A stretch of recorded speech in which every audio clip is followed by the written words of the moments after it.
इतना तेज दौड़ने के बावजूद हिरन शेर से बच नहीं पाता। फिर भी शेर हिरन का शिकार कर ही लेता है,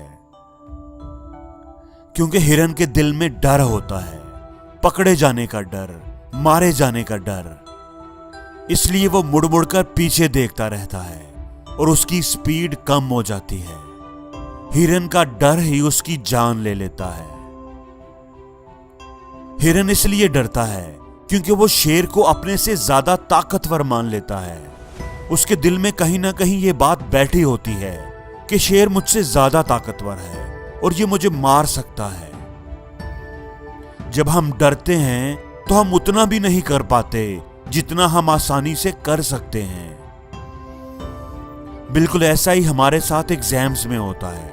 हम थोड़ी सी कोशिश करके आराम से अच्छे नंबर ले सकते हैं, मगर हम नहीं ले पाते क्योंकि हम डरते रहते हैं। हम डर को अपने से ज्यादा ताकतवर मान लेते हैं, उसे अपने ऊपर हावी कर लेते हैं। क्या बनेगा अगर फेल हो गया, अगर मार्क्स कम आए, अगर मेरिट पर ना आ सका।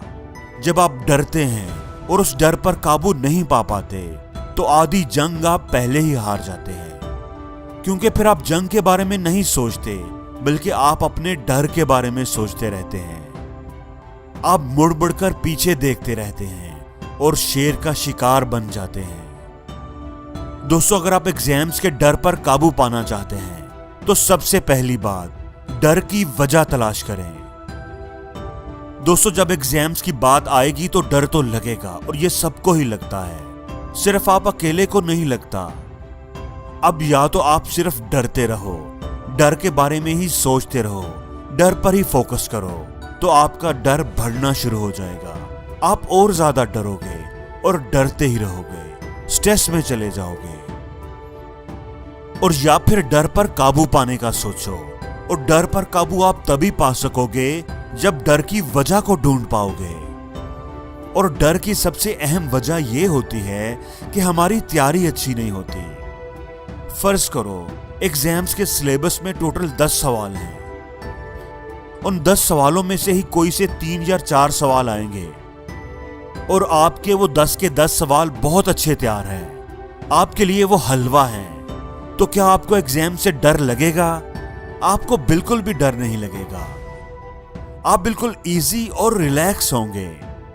डर सिर्फ उसको लगेगा जिसको 10 में से सिर्फ 3 सवाल अच्छे आते हैं या 4 अच्छे आते हैं। अब वो कितना भी सोच ले कि मैं डरूंगा नहीं, मैं अपने डर पर काबू पा लूंगा, क्या वो कभी पा सकेगा? वो कभी भी ऐसा नहीं कर सकेगा।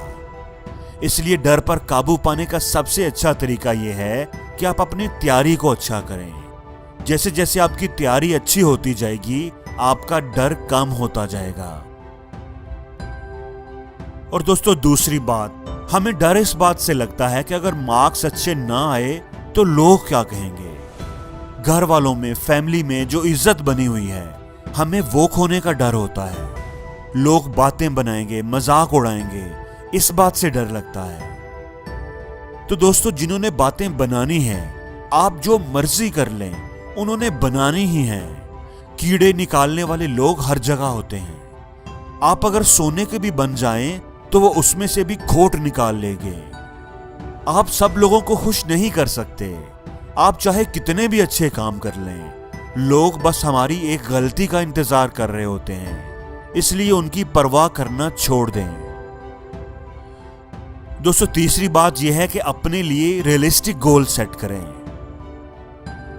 अच्छा, एक मुझे बात बताएं, अगर बंदर आराम से दरख्त पर चढ़ जाता है लेकिन मछली नहीं चढ़ पाती, तो अगर इस बात पर हम मछली को ताने मारना शुरू कर दें कि तुम तो बिल्कुल फारिग हो, किसी काम की नहीं, तुमसे तो दरख्त तक पर नहीं चढ़ा जाता, तो क्या हम सही करेंगे?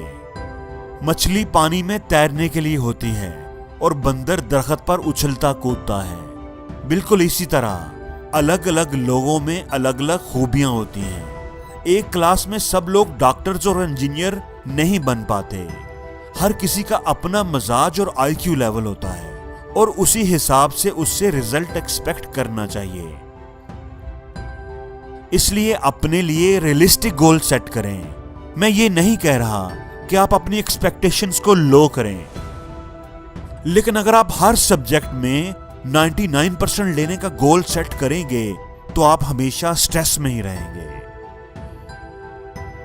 दोस्तों, चौथी और बड़ी ही सिंपल बात है कि आप प्रॉपर स्लीप लें। अक्सर स्टूडेंट्स पढ़ाई की फिक्र में जागते ही रहते हैं, वो अपनी नींद पूरी नहीं कर पाते। अगर आप किताब लेकर बैठे हुए हैं और आपको नींद आती जा रही है, आप उसको भगाने की कोशिश कर रहे हैं, तो क्या पढ़ाई करेंगे आप? आपका माइंड उस वक्त एक्टिव और फ्रेश नहीं होगा। रात को देर देर तक जागने से बेहतर है कि आप सुबह जल्दी उठें। सुबह का टाइम पढ़ाई के लिए बेस्ट होता है। नींद पूरी होने की वजह से आपका दिमाग ना सिर्फ एक्टिव और फ्रेश होगा, बल्कि आपके डर को भी भगा देगा। और जिंदगी में हर रोज कुछ नया सीखो, नया सोचो, नया करो, लर्न करो।